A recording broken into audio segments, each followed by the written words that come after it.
Assalamualaikum warahmatullahi wabarakatuh. Balik lagi di channel Dunia Gibah.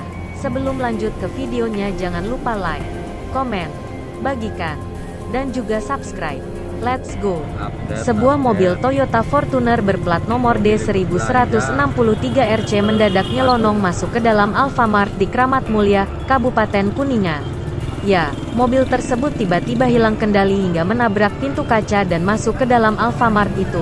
Kejadian yang terjadi pada Minggu tanggal 21 Juni tahun 2021 malam itu sempat terekam kamera CCTV dan videonya viral di media sosial. Dalam rekaman CCTV itu mulanya terlihat aktivitas normal di depan sebuah minimarket dan tidak ada suatu hal yang aneh. Sampai tak lama kemudian, sebuah mobil berwarna hitam tiba-tiba melaju ke arah dalam minimarket. Mobil itu menabrak pintu kaca dan masuk ke dalam minimarket tersebut. Sontak saja, kejadian itu membuat semua orang yang berada di dalam minimarket terkejut. Apalagi mobil tersebut nyaris menabrak karyawan yang berada di dalam minimarket. Beruntungnya, karyawan minimarket bergegas menghindar tepat sebelum mobil menyeruduk masuk.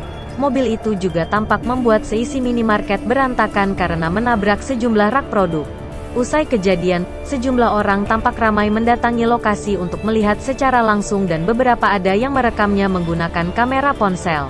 Kabarnya kejadian mobil yang hilang kendali dan masuk ke dalam Alfamart itu kini tengah diselidiki oleh aparat kepolisian. Sementara itu, rekaman CCTV yang viral di media sosial langsung ramai di-repost oleh banyak akun dan mendapat beragam komentar.